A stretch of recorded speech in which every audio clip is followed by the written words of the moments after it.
fans, and welcome to this week's edition of Warrior Weekly. I'm Lukas DeGarmo alongside Travis Whipple, and we're first going to talk about Travis's three WSU football players were named to all-region teams. All-region teams, pretty impressive, and you know the funny thing about it, all three offensive and defensive linemen. So you know you really understand and value how important the line is to a successful offense or defense, and they were rewarded nicely for that. Yeah, Jason Enos, a junior, was awarded to the second team, and then Ryan Rothwell, a senior defensive tackle, and Marcus Greetens, a senior offensive tackle, were on a second and third team. And you know, you have Jason Enos coming back next year for WSU football, and I think he was a big part of the success on the offensive line, along with Marcus Greetens, for why Curtis Dewberry, Rayon Simmons, and Theo Burkett were all able to have such a great year running the football. Yeah, you just mentioned I was going to talk about how successful we were running the football this year, and you're exactly right. Those guys were a huge part of it.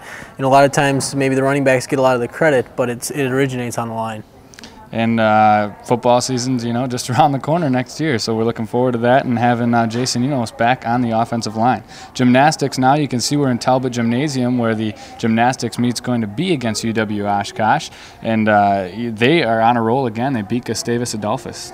A very good one for them, 175.2 points they racked up. That was their highest of the season thus far, and so very impressive. You know, somebody I look at, Anna Gleason, had a great performance, finishing second on both the floor exercise and uneven parallel bars. So a tremendous job as a freshman coming in, but you know, Becky Robecki does a great job. I can't say enough about her and the type of student athlete she brings in, and they continue to do a great job, not only in here but also in the classroom. And also gymnastics, of course, is home on January 26th at 6:30 p.m. against the University of Wisconsin Oshkosh.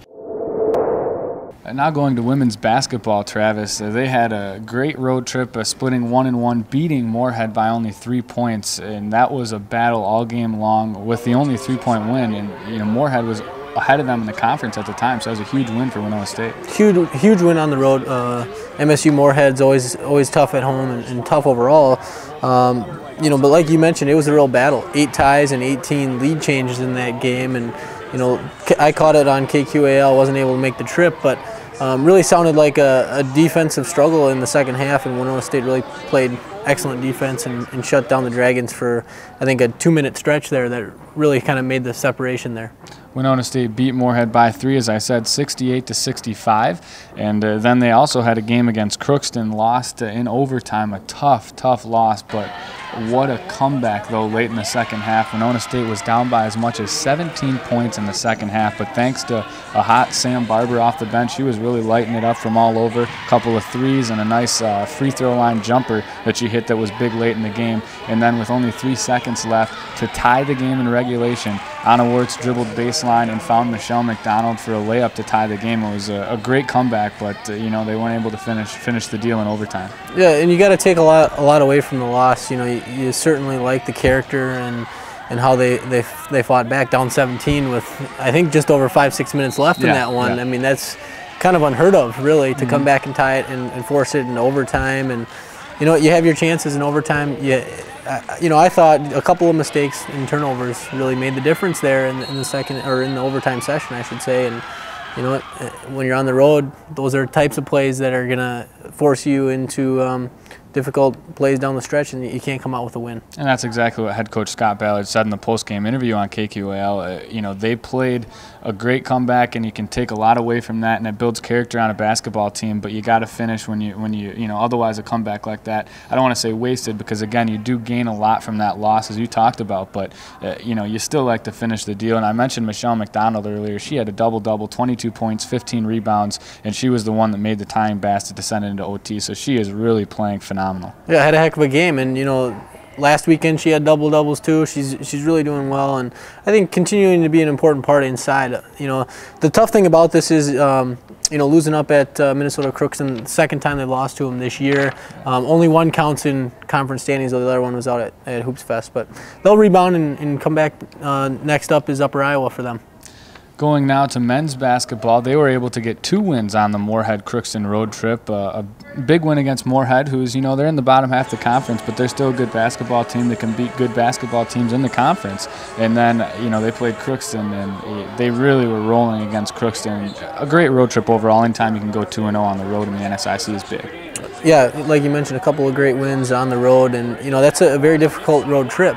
First of all, it's a long trip, and, Moorhead always plays that zone that's pretty tricky, and then you got to go up to Crookston right after that, and never an easy place to play. That's an improved team as well. And so 2 good wins. You look at it as a pretty good team effort. I think there was, in both games, 4 players that scored in double figures. So I think that's going to continue to be key for the men's team coming down the stretch here. In that first win against Moorhead, Joel Armstrong collected 11 rebounds, and that's a positive because, he hasn't had double-digit rebounds most of the season, and Winona State, that's been one of the stat lines that you look at that they haven't been coming out on top, but they did that in both games this weekend. Yep, out-rebounded both teams this weekend. I was going to mention that, and that's outstanding. I think that is going to need to continue to be a backbone for this team going down the stretch. And you mentioned it, Joel coming in and playing well is important. He's an important part of this team.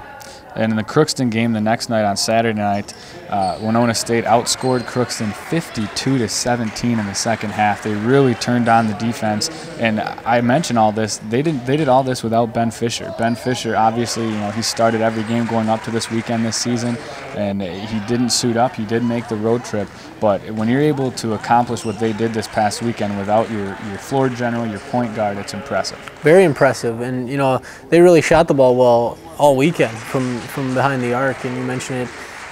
Defensively held Crookston to 17 points in that second half. That's huge. I mean, that's in 20 minutes of play in the second half to hold them to 17 points. It's outstanding.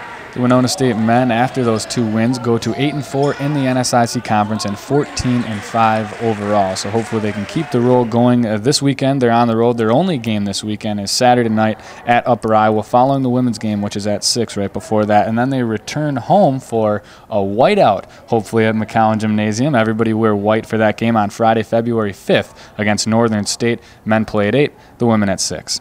Yeah, like you said, white it out. It should be an outstanding game, and some really important ones coming up for both the women and the men the rest of the way. Track and field now. They had the University of Wisconsin Badger Track and Field Classic recently, and, they did good. Yeah, they did outstanding. That's Division I competition you're going against out at University of Wisconsin, and some great performances. Talk about Rebecca Steer, who's been doing tremendous all season long.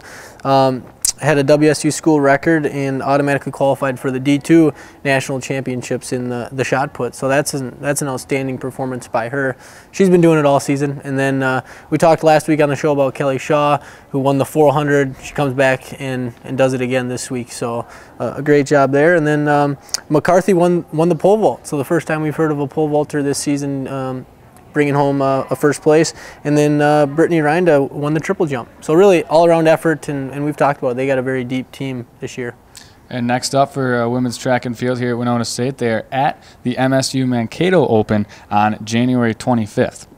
Now moving to baseball. Baseball is ranked 10th in the Midwest region preseason poll, so that's impressive. And they have a lot of guys coming back this year, and they could really make some noise in the conference. Yeah, they got a lot coming back. We caught up with Coach Polk for our All Access show, and he's really excited about this year. Got some good newcomers, maybe some new faces you haven't heard about, but some tremendous standouts coming back. And yeah, ranked 10th in the Midwest region and 4th in the NSIC preseason coaches poll. So, the door's open there to really to go far this season for them. The WSU baseball team opens up their 2010 season down in Warrensburg, Missouri, and that is on February 19th. So that's coming up for baseball. Thanks for watching this week's edition of Warrior Weekly. For Travis Whipple, I'm Lukas DeGarmo. It's a great day to be a Warrior.